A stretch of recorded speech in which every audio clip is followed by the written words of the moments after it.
This lesson is on the ideal gas law. There are 4 factors to describe the state of a gas. So our first factor is pressure. So remember that comes from the bombardment of the gas particles against the sides of the container that they are in. And yesterday we looked at some units of pressure. So we have the atmosphere, the ATM, the kilopascal, kPa. We have millimeters of mercury and torr.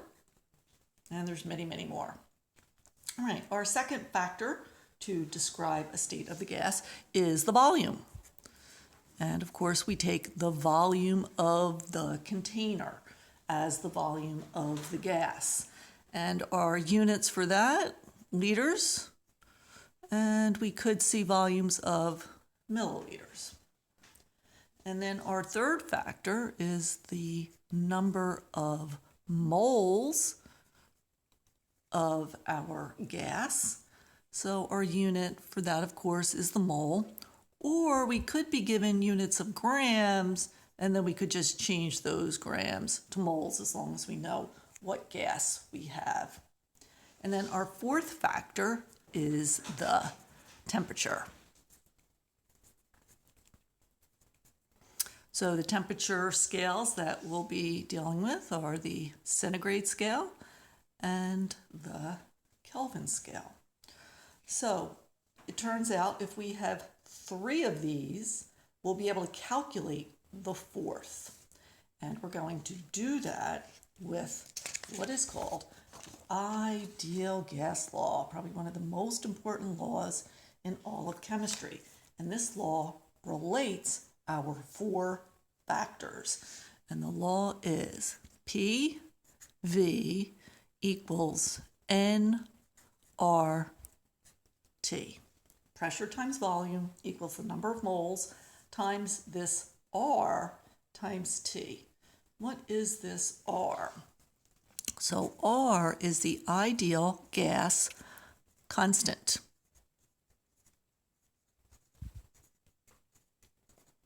So when you have a constant, that means it is a value that does not change. It is not a variable.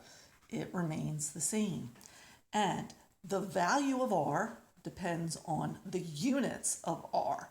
And we're only going to use one R, one set of units. So for us, R equals 0.08206. That's the number value.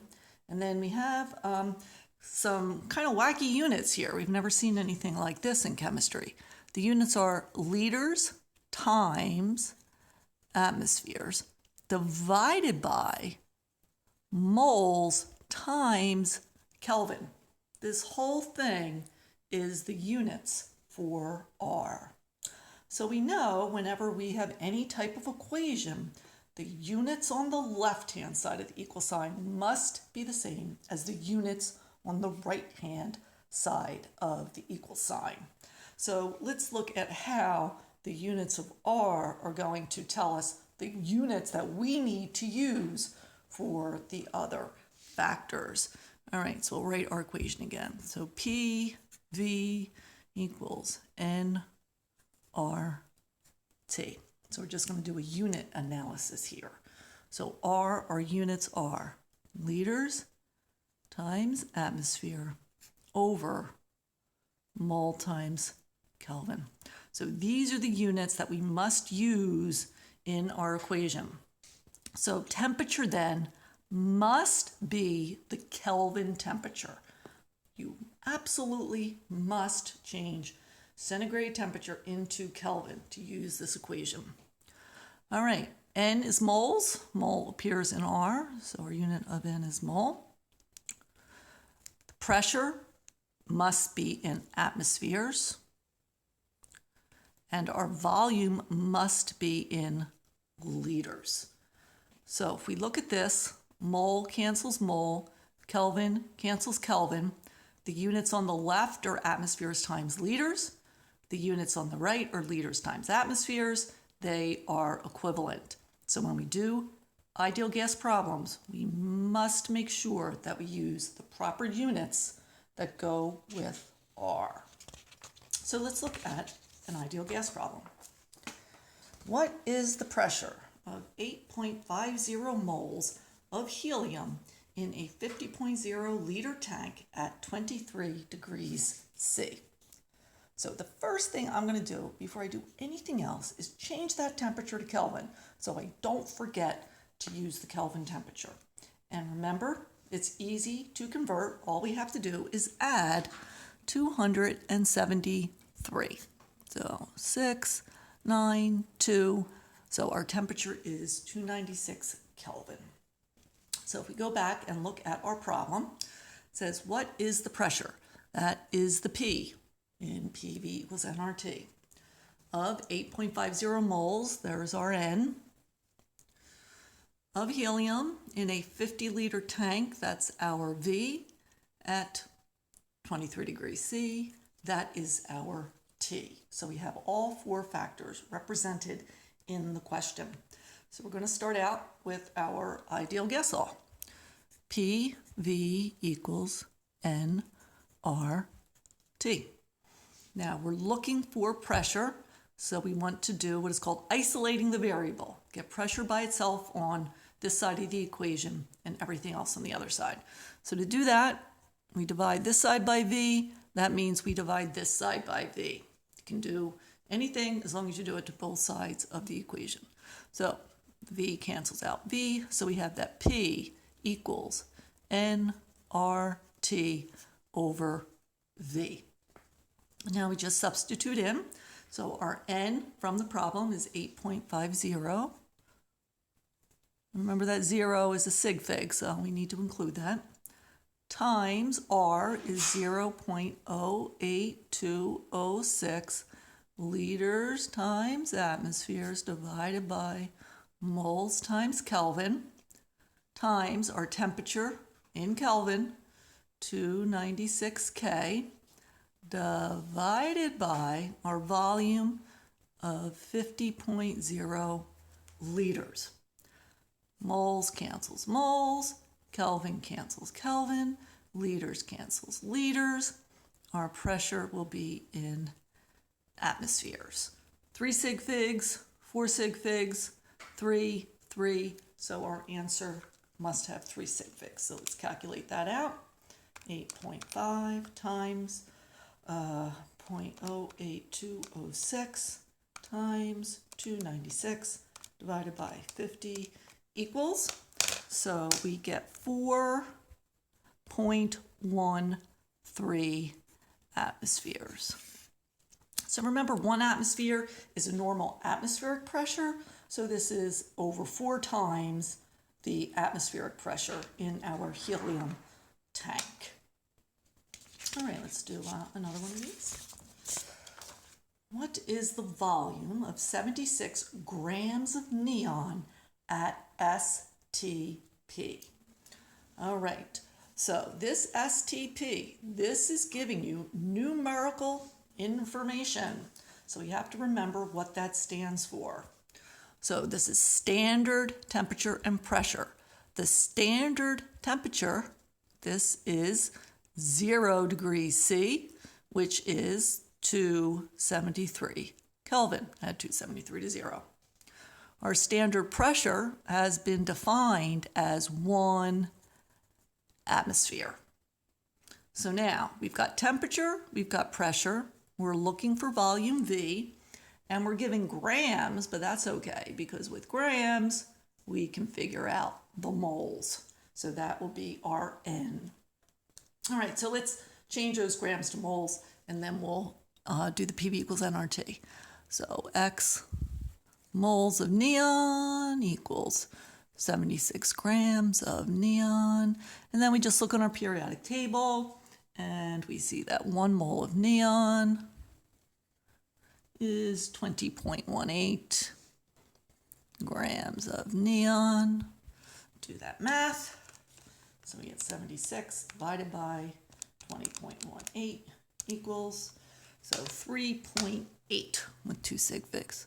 3.8 moles of neon. So that is our N.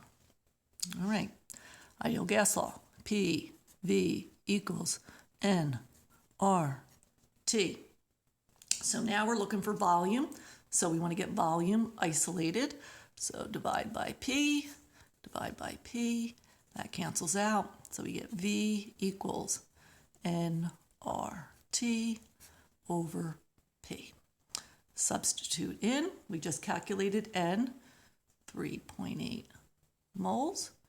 R is always 0.08206 liters times atmosphere over mole times Kelvin times Kelvin temperature, 273 Kelvin, divided by our pressure is 1 atmosphere, and that's exactly 1, so we don't have to worry about sig figs for that. All right, so now 2 sig figs, 4, 3, that 1 is exactly 1, so that's unlimited. Let's see what we get. 3.8 times 0.08206 times 273 equals, and I have 85, and our unit, moles cancels moles, Kelvin cancels Kelvin, atmospheres cancels atmosphere, our unit is liters. And that's the answer. Oops, there we go, 85 liters. Okay, let's do one more.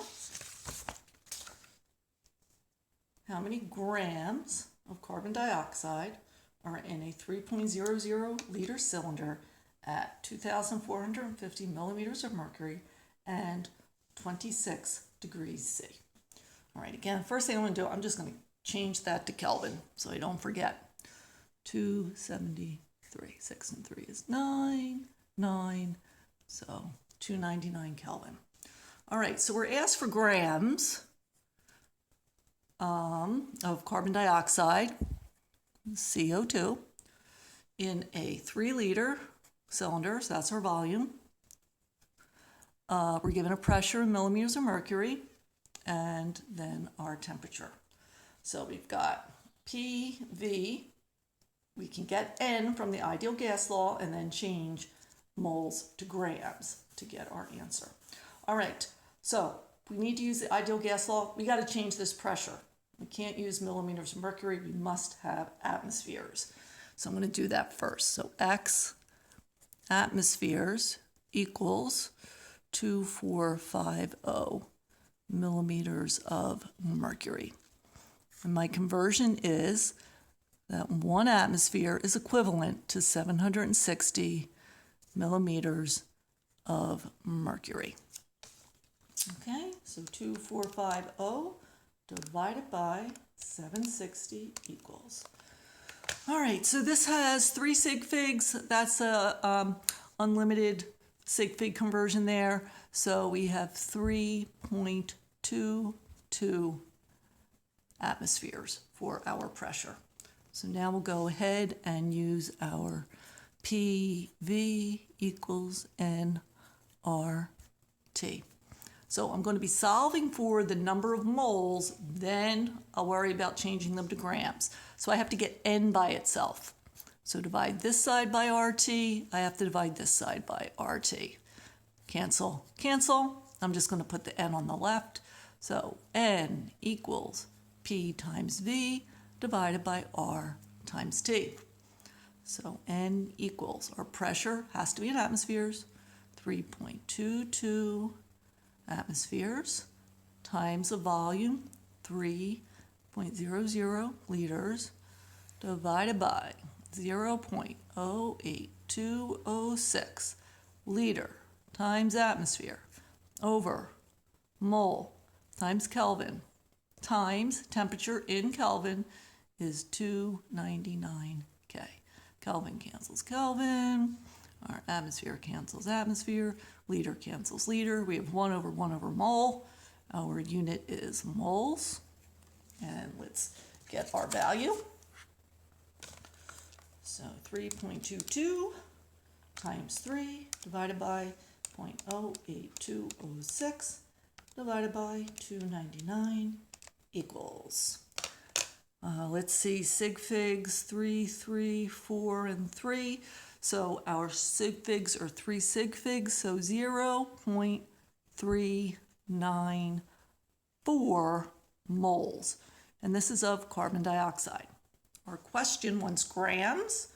So we're going to do a molar mass calculation. We got to find the grams of CO2 in 1 mole of CO2. Carbon 1, oxygen 2. From the periodic table, carbon is 12.01, oxygen is 16.00. Let's add them up. 12.01 plus 2 times 16 equals 44.01, and that's the grams in 1 mole. All right, moles cancel moles. Now our unit is grams of CO2, and let's calculate that out. So times equals, so I have 17.3 grams of CO2. All right, so that's it for today.